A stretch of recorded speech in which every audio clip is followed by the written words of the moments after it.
कि भारत के सत्ताधारी दल के प्रवक्ता ने पैगंबर मोहम्मद के खिलाफ जो बातें कही हैं, कतर उसे खारिज करता है और इसकी निंदा भी करता है। बड़े शर्म की बात है, आए दिन कोई ना कोई हमारे नबी की शान में गुस्ताखी करके निकल जाता है।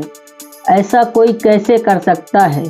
धर्म संस्थापक को बुरा भला कहने का अधिकार किसने दे दिया इन लोगों को? जो धर्म के संस्थापक है, जिन्होंने इस्लाम धर्म को फैलाया, इस्लाम धर्म की बुनियाद रखी, उनको कोई भला बुरा कहे, ये गुस्ताखी बर्दाश्त नहीं की जाएगी। मुस्लिम देश कतर ने किया एक बड़ा ऐलान, देखिए इस पूरी वीडियो में।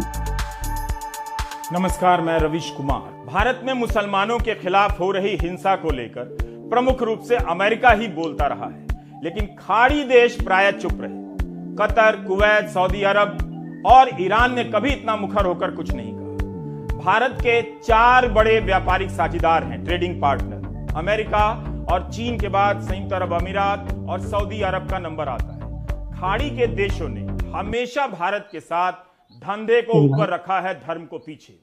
2019 तक सऊदी अरब, संयुक्त अरब अमीरात, बहरीन सहित 6 देशों ने प्रधानमंत्री मोदी को सर्वोच्च नागरिक के सम्मान से नवाजा है, जिन्हें मुस्लिम देश कहा जाता है।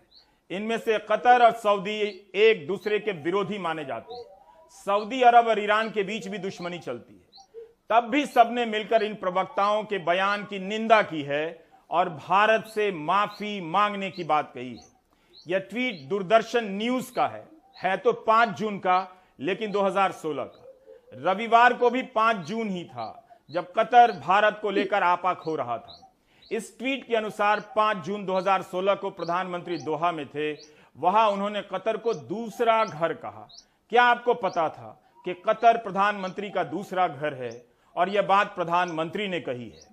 आखिर ऐसा क्या हुआ कि जिन देशों के साथ भारत के संबंध बहुत अच्छे हैं, उन देशों में भारत को लेकर नाराजगी हो गई?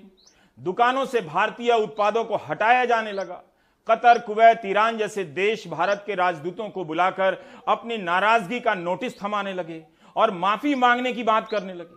कतर के विदेश मंत्रालय ने बयान जारी कर कहा है कि भारत के सत्ताधारी दल के प्रवक्ता ने पैगंबर मोहम्मद के खिलाफ जो बातें कही हैं, कतर उसे खारिज करता है और इसकी निंदा भी करता है। आज विदेश मंत्रालय ने कतर में भारत के राजदूत डॉक्टर दीपक मित्तल को बुलाकर आधिकारिक नोट सौंपा और अपनी निराशा जाहिर की। कतर ने भारत के सत्ताधारी दल के इस फैसले का स्वागत भी किया है कि उसने प्रवक्ताओं को पद से हटा दिया है। कतर उम्मीद करता है कि भारत सरकार की तरफ से निंदा होगी और सार्वजनिक माफी मांगी जाएगी। इस तरह के इस्लामोफोबिया वाले बयानों को नहीं रोकने से हिंसा और नफरत का चक्र पैदा होता रहता है। सऊदी अरब ने बयान जारी कर निंदा की है। वैसे तो इन देशों में भी मानवाधिकारों के कुछ कम उल्लंघन नहीं है, मगर बीजेपी और सरकार ने उन बातों को नहीं छेड़ा। बीजेपी के पास आईटी सेल की सशक्त सेना है, लेकिन बीजेपी ने खुद पर ही कार्रवाई कर ली और सरकार ने बीजेपी के राष्ट्रीय प्रवक्ता को फ्रिंज बता दिया।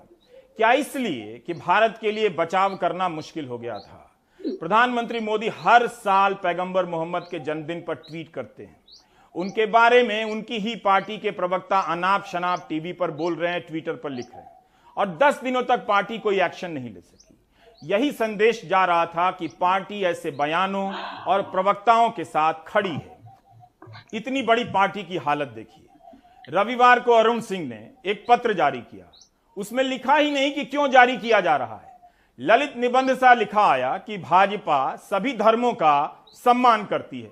क्या भाजपा जो रूटीन काम करती है उसका भी बयान जारी करेगी, जैसे भाजपा सभी चुनाव लड़ती है? पत्रकारों ने अपनी तरफ से भाजपा के लिए मेहनत की। इस बहस में अभिव्यक्ति की आजादी का प्रश्न भी आ सकता था, लेकिन भारत सरकार और बीजेपी ने इस्लामिक देशों के साथ अभिव्यक्ति की आजादी का मामला नहीं छेड़ा। सीधे प्रवक्ताओं को निलंबित किया, निष्कासित कर दिया। यानी भारत सरकार और बीजेपी से अभिव्यक्ति की आजादी के मामले के रूप में नहीं देखती।